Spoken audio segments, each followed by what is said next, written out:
Debate e nesta manhã recebendo o dirigente sindical Exiraldo Vieira. Seja bem-vindo, Exiraldo. Obrigado, Larissa. Muito bom dia a todos e todas. Estamos aqui para conversar um pouco sobre o tema da importância, da organização dos trabalhadores, na instituição sindical, no movimento, em todas as camadas da sociedade, em que faz com que você cada dia possa fortalecer, o trabalhador e a própria sociedade. Então, já aproveitando esse tema, Exiraldo, a gente vê aí que desde 2017 há uma tentativa de desmonte das instituições sindicais, primeiramente com a tirada daquela contribuição que todos os trabalhadores faziam anualmente. Então, foi tirada aquela obrigatoriedade. E isso é uma tentativa clara de desmonte, porque você tira um caminho, assim, uma parte das verbas do sindicato e que é necessário para unir os trabalhadores, principalmente em campanhas salariais, em ações. Como que você, enquanto dirigente sindical, enxerga isso? Bom, eu enxergo de forma negativa, porque se a gente bem fazer um retrato, uma retrospectiva, de todo o trajeto do trabalhador na sociedade, no meados do século XVIII, desde a Revolução Inglesa, e que se passou para o resto do mundo, uma tentativa de fortalecimento, porque naquele momento as pessoas simplesmente trabalhavam de forma escrava. E isso nunca deixou essa tentativa de dar continuidade a esse processo. A gente fala, a grande burguesia, ela sempre procurou fazer com que explorar as pessoas para o seu bem-estar. Sim. E nunca deixou disso acontecer. E 2017 foi uma evidência mais clara ainda de que eles não descansam enquanto isso. Vem a precarização das relações de trabalho, vem o sistema de terceirização, que isso também fragmenta muito a dinâmica do trabalho, do compromisso, que as empresas, enquanto principalmente estatais, prestam e têm que prestar para a sociedade. Então isso traz um ponto de vista muito negativo relacionado a essa situação. Sim. E essa questão que você está falando da precarização, na semana passada a gente conversou com a secretária do Cid Saúde e uma das coisas que foi falado é isso, o desmonte que está acontecendo na saúde aqui em Goiânia para usar como justificativa para precarização, privatização, na verdade, a partir das organizações sociais. E é isso, você desmonta aquele órgão, aquele sistema ali que é gerido pelo governo para você falar, olha, a gente não dá conta de cuidar, vamos passar para a empresa privada, vamos passar para uma organização, e aí são contratos milionários, e quem acaba sofrendo é a população atendida, mas também os trabalhadores, que vão perdendo essa capacidade de união e de lutar mesmo pelos seus direitos. Sim, a colocação que eles dizem é que o setor privado tem muito mais capacidade de desenvolver metodologias, dinâmicas, enfim, para fortalecer a sociedade. Mas a gente precisa prestar atenção, inclusive fazer uma volta ao mundo, e ver que esse modelo não deu certo em lugar nenhum. Inclusive privatizaram água, privatizaram energia, privatizaram vários setores da economia e que isso hoje está causando um resultado muito negativo para a sociedade. E aqui no Brasil, lamentavelmente, essa ideia ainda continua prevalecendo. Por sinal, agora querem privatizar até as praias também. Sim. O local absurdo, onde as pessoas têm um mínimo de possibilidade de descansar. Sim. Passamos por um processo agora nos Correios. Esse processo ele está, por enquanto, está arquivado, está engavetado. Mas vez ou outra eles estão tentando buscar e ressuscitar essa mesma metodologia. Já passamos por trajetos aí muito pesados. Esse foi mais um, digamos assim, por pouco.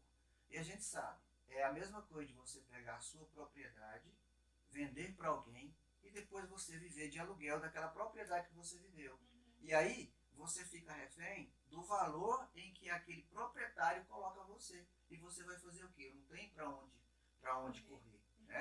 E assim é com a sociedade. Toda sociedade que vende os seus bens, ela é refém daquilo que ela vendeu. A obrigatoriedade do Estado no sentido de oferecer para a sociedade os benefícios, os bens que precisam ser devolvidos para ela mesma, que ela constrói, fica comprometido, porque está na mão de alguém que simplesmente vai explorar cada vez mais o lucro para si. Porque não tem obrigatoriedade com a sociedade. É o que a gente, né, entende nessa concepção, quando a pessoa tem um olhar apenas para o seu lucro. E aí acaba vivendo uma exploração na miséria das pessoas. Isso, não tem o papel social que os Correios, por exemplo, têm. Não tem o papel social que o SUS tem, por exemplo, né? O Sistema Único de Saúde tem aqui no Brasil. Você falou uma questão, né, dos serviços privatizados. A gente tem um exemplo aqui em Goiás da CELG, né? Que foi privatizada. Sim. E aí virou primeiro Enel, agora Equatorial. E assim, a gente percebe que os serviços caíram enquanto os valores, né, os preços pagos aumentaram bastante. Sim, porque o caminho deles não é fazer o investimento que deveriam fazer. Né? O investimento deles são pequenos porque eu tenho que ter uma margem maior de lucro. Exato. Essa é a lógica. Né? Então, assim, o que a gente... que eu acho que os governantes deveriam ter um olhar diferente para essas empresas que são importantes, principalmente você vender energia. Gente, energia ela é tudo do ponto de vista... Além do que nós vamos falar da água. Né? A água é o principal.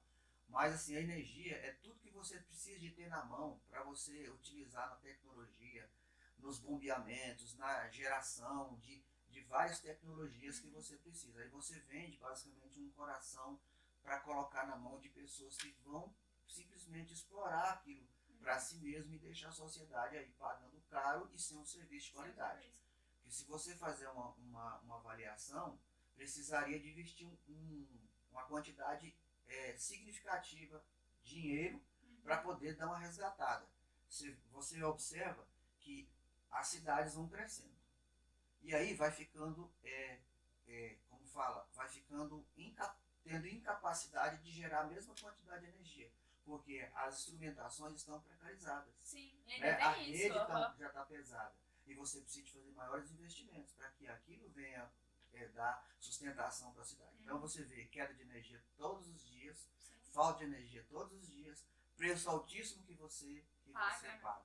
Né? Mas assim, nós estamos aqui falando um pouco, dando uma pincelada sobre a questão da privatização como exemplo, mas nós precisamos voltar também aqui para a nossa realidade dos Correios. Né? Sim, Os Correios com essa tentativa e a gente tem com clareza a demonstração de que o Correio, além de trabalhar com subsídio cruzado nos 5.570 municípios do país, né?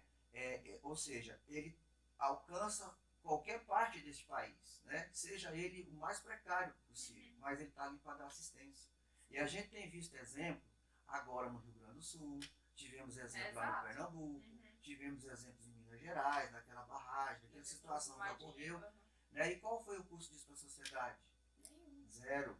Né? Então aí está a importância de uma empresa estatal. Se fosse uma empresa privada, o que seria para a sociedade esse custo? A gente viu alguns exemplos agora, né, noticiadas, de pessoas que, na tentativa inclusive de fazer boicote na situação, de tirar proveito da situação, agora nessa questão agora do Rio Grande do Sul. Sim, muitas pessoas, a gente está ganhando fundos, isso e aquilo outro, mas que na verdade não chegava lá, né? Não chegava. E o outro fator foi que um certo setor da economia, né, não se solidarizou com a situação. Inclusive ocultou, né, aquilo que é o mínimo que as pessoas precisam, que a gente fala da questão da alimentação, que foi o arroz. Né? Fizeram lá vamos dizer assim, um esconderijo do ponto de vista, para depois ter condições de tirar lucro em cima disso. Né? Que é um absurdo, né? Vendo a tragédia, as pessoas ali que perderam tudo. E é assim, até a gente fica na internet o tempo todo vendo essa questão. E aí as pessoas, tinha uma mansão e acabou tudo. E muitas pessoas comentando aí, quem tinha uma casinha ali, que era a única coisa que ela tinha e perdeu, né? E perdeu. Então tem muitas... E ainda vem algumas peças da parte política dizendo que em a gente solidarizar com o povo gaúcho, né? Diz que isso prejudica a economia do Estado. Olha só a mentalidade das pessoas. Não tem um mínimo de senso. De empatia, né? De se colocar no lugar do outro. Então a gente fica muito triste, sabe, com essa realidade, de ver esse tipo de comportamento, ver comportamento que a gente teve também na pandemia, não quero entrar aqui no mérito, mas assim, a falta de empatia com as pessoas, a falta de respeito com as pessoas, o descaso com as pessoas, né, o momento que as pessoas mais precisam, mais dependem inclusive da força um do outro, né? E aí a gente vê essa situação, porque as pessoas vê lucro. E eu estava recordando esses dias com um amigo meu, né? A gente conversando, que a gente passou por esse percurso. Eu já sou assim de uma era, eu sou de 64. Então assim, a gente via aquela solidariedade das pessoas. As pessoas iam construir uma casinha, um mutirão para poder ajudar. As pessoas estavam passando dificuldade, um mutirão de coleta de alimento para poder ajudar aquelas pessoas, enquanto passavam por aqueles períodos, porque estavam com dificuldade de emprego e todas essas questões que possam amparar uma família. E aí a gente fazia esse tipo de coisa. Então era assim tão bom, tão participativo, tão importante para todo mundo na sociedade. E hoje a gente vê um descaso total, as pessoas pensando apenas em lucro, lucro, lucro. E o que mais me entristece são pessoas que às vezes das nossas condições, né, eu digo assim mais simples, muitas vezes apoiar esse tipo de comportamento, né? Não pensando que isso amanhã ele pode ser afetado. Então isso é muito ruim, eu acho que a sociedade precisa de ter uma visão mais clara sobre esse tema, ampliar os seus horizontes no sentido de ser solidário, porque somos um dependente do outro. Sim. Não adianta. E acaba que a classe mais afetada, claro, é a classe trabalhadora. E aí a gente volta nessa questão dos sindicatos, né? Sim. Porque, querendo ou não, a gente percebe que se não for o sindicato ali, se não for a união desses trabalhadores, o trabalhador não consegue muita coisa. Ele não consegue nada, inclusive, né? Precisa da luta, precisa da união. E esse é um dos motivos também que é necessário ser sindicalizado, né? Sim, perfeitamente. É importante que o trabalhador precise ter a seguinte clareza. Tá? Primeira coisa, quem é que sempre estará do lado dele no momento das suas dificuldades? No momento do embate, no momento da luta? É a instituição sindical, o qual ele pertence, né? O qual ele faz parte. E a gente precisa também entender o que é sindicato. Sindicato é o Exiraldo, é o Eliseu, é a Dilene, é quem está aqui na direção sindical? Também. Mas não são eles o sindicato. Não é todos os trabalhadores que compõem essa instituição. Todos os filiados do sindicato. Tudo que nós passamos hoje, se não fosse a nossa instituição, e aí eu estou falando de mim e de vocês também, né, se não fosse a nossa luta, nós estaríamos numa condição muito pior. Porque quando veio essa reforma de 2017, o objetivo era desmontar completamente.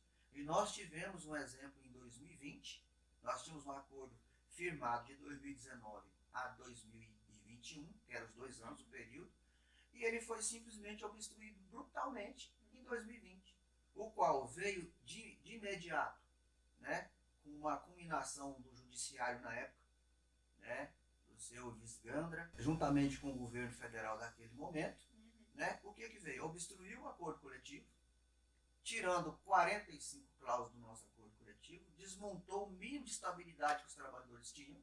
Passamos por um período de pandemia pesada, que o descaso foi maior ainda, havia um gracejo, né, um desdém sobre a situação das pessoas, sem nenhum investimento, inclusive.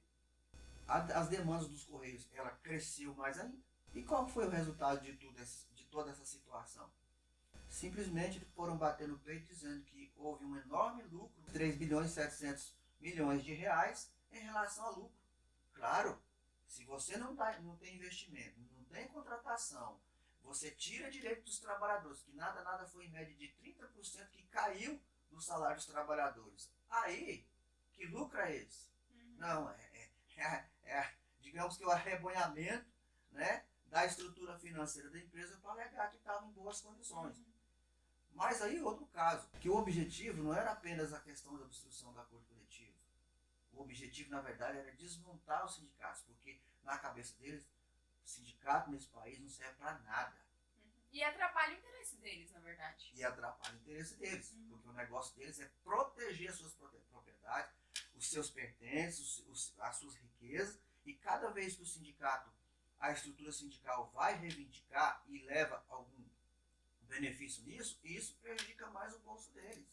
Então essa lógica, gente, a gente tem que entender que lado nós estamos, que lado nós pertencemos e vamos sempre trabalhar entre capital e trabalho, sempre vai existir essa lógica.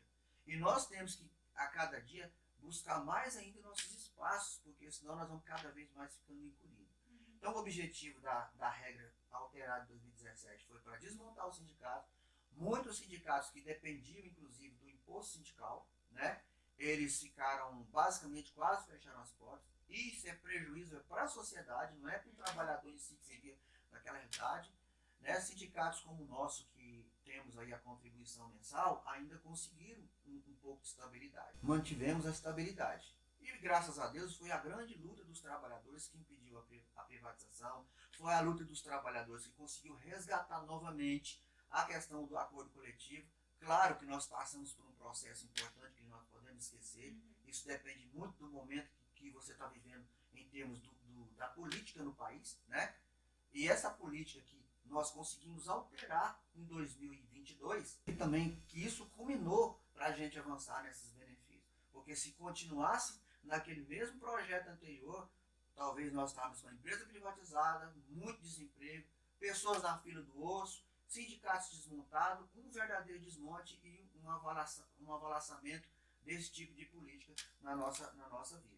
Então, graças a esse trabalho que os trabalhadores tiveram, acreditaram, confiaram na instituição dele e empenharam na luta, foi que a gente conseguiu avançar para poder frenar. Claro que a gente tem que fazer algumas mudanças, né, na lei para retomar novamente, assim, no mínimo a estabilidade que os trabalhadores precisam. E aí fica, né, já o recado para os trabalhadores estarem envolvidos nessa campanha salarial que já está acontecendo, né, posteriormente, nos próximos dias, terá uma homologação, né, da pauta de reivindicações e para os trabalhadores ficarem atentos e participarem, né, dos chamamentos do sindicato, das assembleias.